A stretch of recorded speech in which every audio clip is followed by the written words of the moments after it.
Tonight, severe weather slamming the East Coast. Millions from D.C. to Philadelphia to New York City on alert for flash flooding into tonight. The major turnaround in the race for the White House. The results of our new polling just ahead of the Democratic convention. And Ukraine presses further inside Russia. First, damaging winds and flash flooding target the mid-Atlantic. Millions under threat from Georgia to New York. A bounce house sent flying in Alabama as Bermuda cleans up from Ernesto. After the hurricane slammed into the island, the impact still being felt along the eastern seaboard.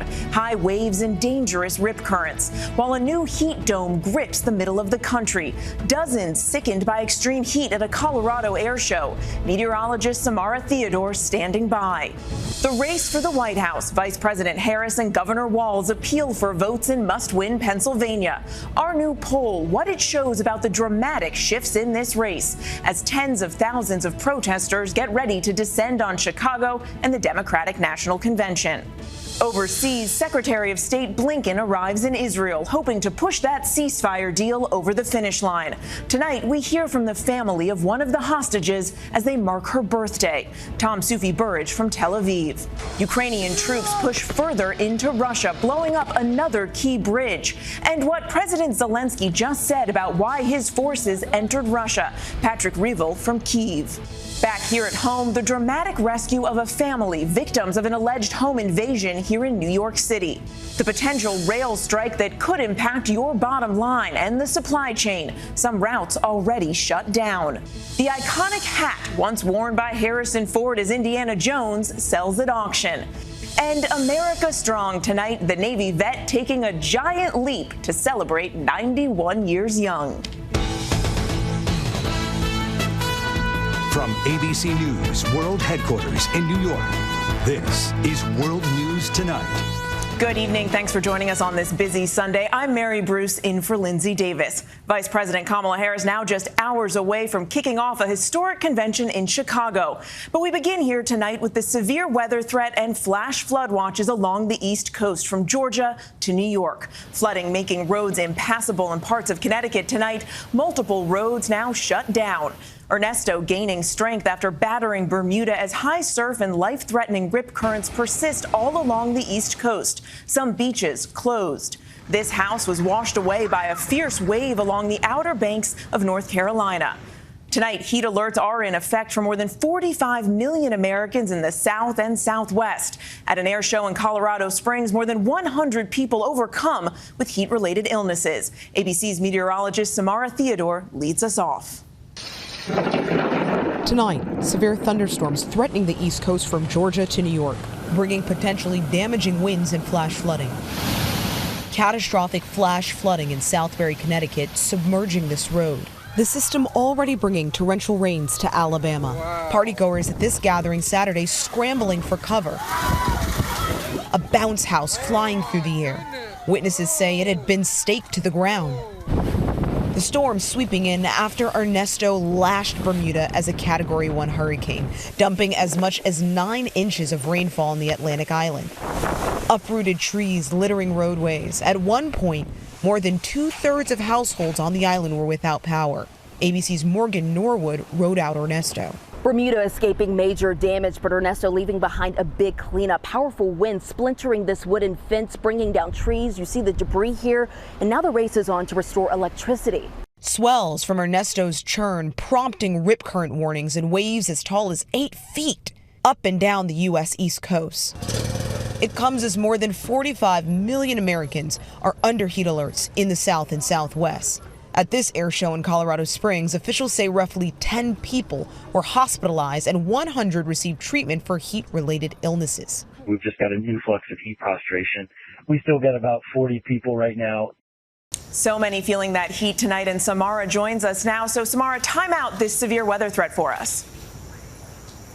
Well, Mary, the severe thunderstorm watches that are in effect will extend through tonight. You can see them shaded in pink here from New York all the way to Arkansas. Right now, we're keeping a close eye in the Northeast, where we actually saw some tornado warnings earlier in parts of eastern Pennsylvania. The threat for damaging winds and flash flooding persist. Speaking of flash flooding, parts of Connecticut under a flash flood emergency. Southbury saw up to 10 inches today, and more catastrophic flooding is possible. Meanwhile, we're also looking ahead to tomorrow. While in the morning, we're expected to see a reprieve from the mid-Atlantic down to the Carolinas up into New England. We could see more severe storms Monday evening, bringing the threat for more flooding. Mary? Okay, Samara, thank you. Now to the race to the White House tonight. Vice President Kamala Harris and her running mate, Governor Tim Walz, stumping in the critical battleground of Pennsylvania today ahead of the convention. This as a new ABC News poll shows a dramatic shift in this race. Harris now leading nationally, erasing Trump's previous advantage with key independent voters. But Trump still edging out Harris on trust to handle top issues like the economy and immigration. ABC's White House correspondent MaryAlice Parks is on the campaign trail tonight in Pennsylvania. A new candidate and a whole new race. Tonight, hours from the start of the DNC, new polls showing Vice President Kamala Harris transforming the 2024 election dynamic, eclipsing President Joe Biden in the race to defeat former President Donald Trump. The real and true measure of the strength of a leader is based on who you lift up. That's what we see as strength. We know what strength looks like. That's what strength looks like. Anybody who's about beating down other people is a coward. Harris now with a 6-point lead nationwide among likely voters in our new ABC News Washington Post poll. Harris invigorating young voters, now up by 20 points. Biden had only been up by 2. And independent voters now favoring Harris by 11 points.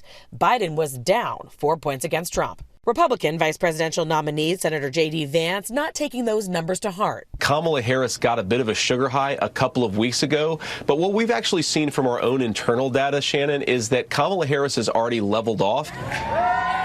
Vice President Harris and her running mate, Governor Tim Walz, out together with their spouses for the first time, greeting supporters in must-win Pennsylvania. They are debuting these new campaign buses, launching this bus tour out in western Pennsylvania. This is a really swingy part of this crucial swing state. So much attention has been paid on Pennsylvania the last few months, the last few days. Of course, it's the state that could decide this whole election. We're so excited about the Harris-Walz ticket and the hope and the joy. But on the top issues in this race, our poll shows the former president leading Harris by 10 points on immigration and 9 points on the economy and inflation.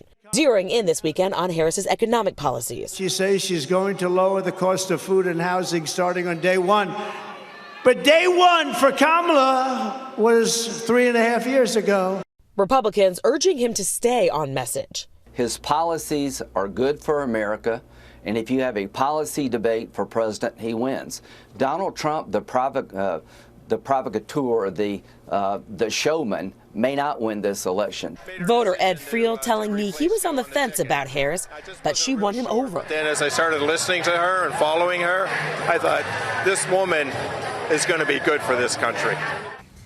And MaryAlice Parks joins us live now from western Pennsylvania. MaryAlice, you're learning more tonight about who we can expect to hear from at the convention this week.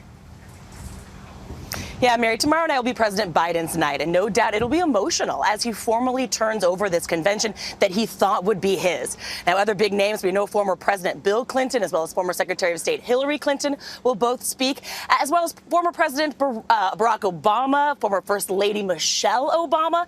Now, Mary, I can tell you, I talked to a lot of voters here in Pennsylvania today that told me that they were really interested in hearing from the Obamas in particular, because, of course, the Obamas have such a close relationship with the Bidens. Mary.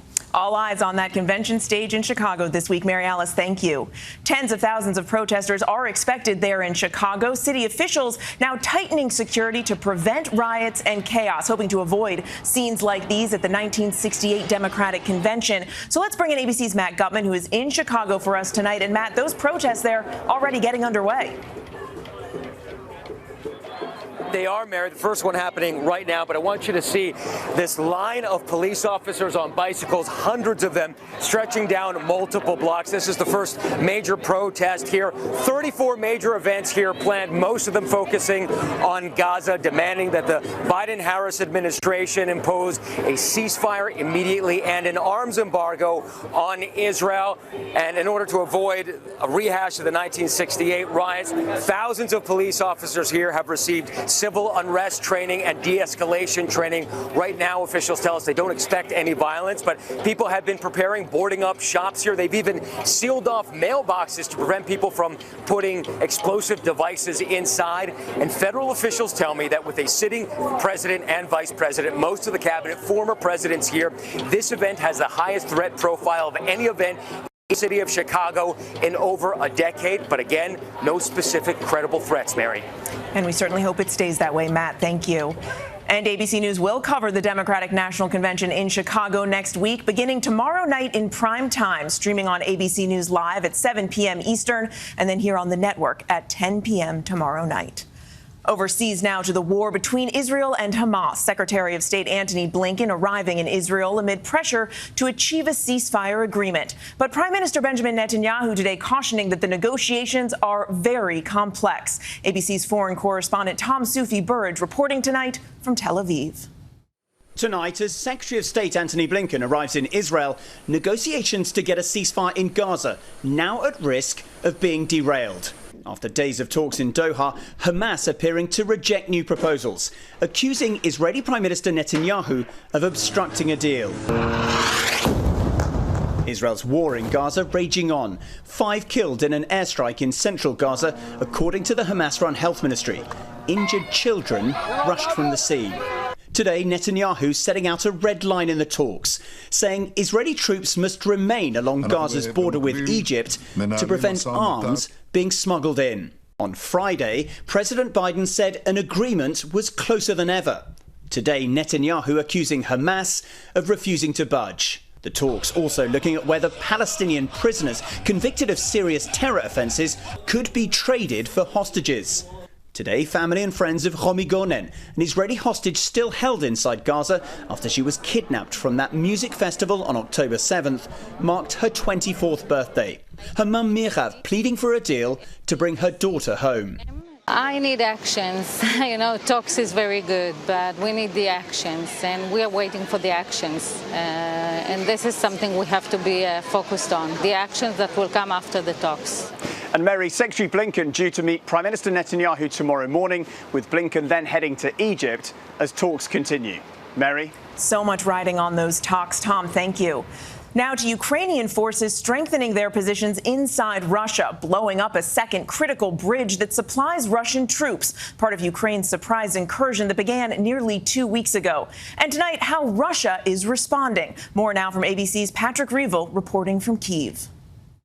Tonight, Ukraine with another damaging strike inside Russia. Ukrainian aircraft blowing a gaping hole in a second bridge over the River Siem in Russia's Kursk region. Just 2 days ago, Ukraine releasing this video showing a strike taking out a separate bridge on the same river. The bridge's destruction means hundreds of Russian troops are now increasingly at risk of being cut off, according to military analysts. Nearly 2 weeks into the attack, Ukraine is still seeking to widen its area of control, claiming to have already seized hundreds of Russian prisoners. But in eastern Ukraine, Russia is making its own gains, advancing towards the strategic city of Pokrovsk. Tonight, President Zelenskyy urging Ukraine's allies, including the United States, to speed up aid deliveries. Meanwhile, the IAEA warning that the safety situation at Ukraine's occupied Zaporizhzhia nuclear power plant is deteriorating, following a drone strike at the site's perimeter. Just last week, this fire erupting at the facility, a huge plume of smoke billowing near one of its cooling towers. Russia blaming Ukraine, but Ukraine accusing Russia of setting the fire to send a threatening message. President Zelenskyy tonight has said that his forces are creating a buffer zone inside Russia's Kursk region. Here in Kyiv, there is some anxiety that Russia could retaliate soon with larger missile strikes on cities. But there's no question that for now, this incursion has boosted morale here. Mary? Okay, Patrick, thank you. Back here at home, the dramatic rescue of a family after a frightening home invasion in Queens, New York. Police say the family was allegedly terrorized by the suspects, who have all been arrested. The new details coming in tonight. Here's ABC's Rena Roy. Tonight, a dramatic rescue unfolding in this New York City neighborhood after 3 men allegedly stormed into this Queens home armed with guns, holding a family hostage. Possible hostages. Police say 3 suspects terrorized their victims, flashing their guns, punching a 71-year-old woman in the face and hitting a 43-year-old man with a hammer. During the tense holdup early Saturday morning, someone inside managing to call police. The NYPD rushing to the scene with dogs and armored vehicles. A woman running up for help with a baby in her arms. 7 others still inside. My wife woke up around 5 a.m. She noticed all the lights flashing through the window. And that's when she looked out the window and all the police cars were here. Police say the suspects escaped through a window with cash. The NYPD deploying drones to track them down, quickly spotting the men nearby and taking them into custody. No word yet on a motive from authorities, but police sources tell our New York station WABC that they believe the incident was targeted. Mary? Just a terrifying scene. Rena, thank you. Next here tonight, Canada's 2 largest railroads could strike this week. That could cause supply chain issues for the U.S. Let's bring in ABC's Perry Russum. And Perry, talk us through this. What's the potential fallout from this possible strike? Well, we are starting to see the effects of a possible work stoppage with some things no longer being shipped. That includes hazardous materials and things that have to be refrigerated. As you mentioned, this involves the 2 largest railroads in Canada, Canadian Pacific Kansas City and Canadian National. Both are threatening to lock out union workers from Teamsters Canada starting Thursday if deals on new contracts are not done. The union says their major concerns are scheduling, rail safety, and worker fatigue. One analyst says a long stoppage could cause significant issues with supply chain right here in the U.S. These companies connect to key U.S. rail and shipping hubs like Chicago, New Orleans, Minneapolis, and Memphis. CPKC says they want to avoid a stoppage. Canadian National says there has been no meaningful progress in negotiations, and a spokesman for the union says this lockout is a near certainty. Mary? Near certainty. That does not bode well. Perry, thank you. There is still much more ahead here on World News Tonight. This Sunday, a car destroys a Massachusetts McDonald's. Look at that, how it wound up where it did. And a powerful earthquake and volcano rock eastern Russia. What scientists say could happen next. Next tonight, deputies in Paulding County, Georgia, west of Atlanta, are mourning the loss of one of their own, the first member of the force ever killed in the line of duty. Authorities were ambushed when they responded to a domestic call. Deputy Brandon Cunningham, a 4-year veteran of the force and father of 2, was killed. They say the shooter died of a self-inflicted gunshot wound. And authorities in Massachusetts are investigating an unusual crash overnight. This car slamming into the side of a McDonald's, coming to rest there upside down, nearly parallel to the building. Officials say one person in the car and a patron in the restaurant suffered non-life-threatening injuries. And when we come back, the hat that broke the bank, what Indiana Jones's fedora went for at auction. To the index now, officials in Russia are on alert for another powerful earthquake, one that could approach magnitude 9.0. A magnitude 7 quake rattled southeastern Russia early this morning. One of Russia's most active volcanoes, it began sputtering shortly after, spewing plumes about 3 miles into the sky. And an iconic piece of movie history now has a new owner. The fedora worn by Harrison Ford and his stunt double in the second Indiana Jones film just sold for $630,000 at auction. The hat there, made of sable-colored rabbit felt, came from the personal collection of Ford's stunt double on Indiana Jones and the Temple of Doom. And when we come back, the 91-year-old vet and his high-flying birthday wish. Finally tonight, America Strong, the Navy vet who jumped at the chance to celebrate his 91st. Happy birthday. George Ebert, a Navy veteran from Wilmington, Massachusetts, turns 91 today, celebrating with the customary cake and a giant leap. It was on my bucket list. Amazingly enough, this was not George's first skydive. I said, when I'm 90 years old, I'm going to skydive. So that's what I did last year, and I loved it. Loving it so much, he returned to mark birthday number 91, this time bringing along 12 family members, including 2 of his sons who have a fear of heights. We're going skydiving. What? And whose crazy idea was all that? Then it was time to don his harness. Now throw it on like a backpack. Watch your head getting in, okay? George with a thumbs up as they take off. When the plane reached 13,500 feet, it was time to jump. Free falling for a full minute. Then opening the parachute, soaring through the air for another 5 minutes.